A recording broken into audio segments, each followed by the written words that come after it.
பல்வேறு கோரிக்கைகளை வலியுறுத்தி மாநிலம் தழுவிய அளவில் தமிழ்நாடு ஆசிரியர் இயக்கங்களின் கூட்டு நடவடிக்கை குழு போராட்டத்தில் ஈடுபட்டுள்ளது. நெல்லையில் போராட்டத்தில் ஈடுபட்ட ஆசிரியர்களுக்கும் போலீசாருக்கும் இடையே தள்ளுமுள்ளு ஏற்பட்டதால் பரபரப்பு நிலவியது.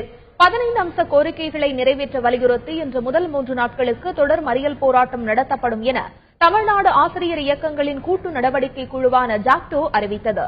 அதன்படி நெல்லை சந்திப்பு ரயில் நிலையத்தில் இன்று 500க்கும் மேற்பட்டோர் ரயில் மறியல் போராட்டத்தில் ஈடுபட முயன்றனர். அப்போது தடுக்க முயன்ற போலீசாருக்கும் போராட்டக்காரர்களுக்கும் இடையே வாக்குவாதம் உருவாகி தள்ளுமுள்ளு ஏற்பட்டதால் அங்கு பரபரப்பு நிலவியது.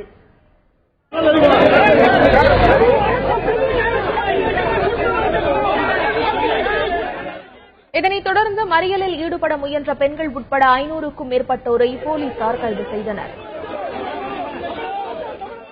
மத்திய அரசு ஆசிரியர்களுக்கு வழங்கப்படும் ஊதியத்திற்கு இணையான ஊதியம் வழங்க வேண்டும் என வலியுறுத்தி திருப்பூரில் ஆசிரியர்கள் சாலை மறியல் போராட்டத்தில் ஈடுபட்டனர். தமிழ்நாடு ஆசிரியர்கள் இயக்கங்களின் கூட்டமைப்பினர் நடத்திய இந்த மறியல் போராட்டத்தில் பழைய ஓய்வூதிய திட்டத்தை அமல்படுத்த வேண்டும் என்பன உள்ளிட்ட 15 அம்ச கோரிக்கைகள் வலியுறுத்தப்பட்டன. இந்த போராட்டத்தில் ஈடுபட்டவர்களை போலீசார் கைது செய்தனர்.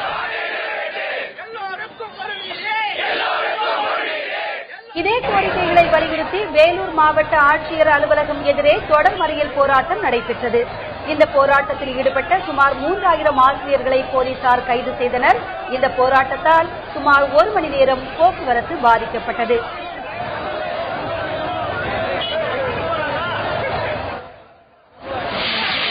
முதலமைச்சர் அவர்கள் உடனடியாக ஜாக்டோ தலைவர்களை அழைத்து பேசி இந்த 15 அம்ச கோரிக்கைகளை நிறைவேற்றி தர வேண்டும்.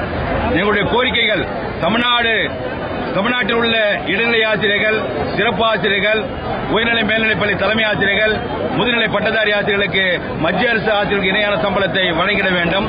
பங்களிப்பு ஓய்வூதியத்தை ரத்து செய்து பழைய ஓய்வூதிய முறையினை நடைமுறைப்படுத்திட வேண்டும்.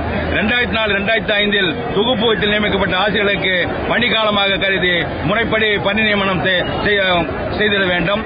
சென்னையில் இதே கோரிக்கைகளை வலியுறுத்தி சென்னை சேப்பாக்கத்திலிருந்து தலைமை செயலகம் நோக்கி பேரணியாக செல்ல முயன்ற ஜாக்டோ அமைப்பைச் சேர்ந்த 200க்கும் மேற்பட்டவர்களை போலீசார் கைது செய்தனர்.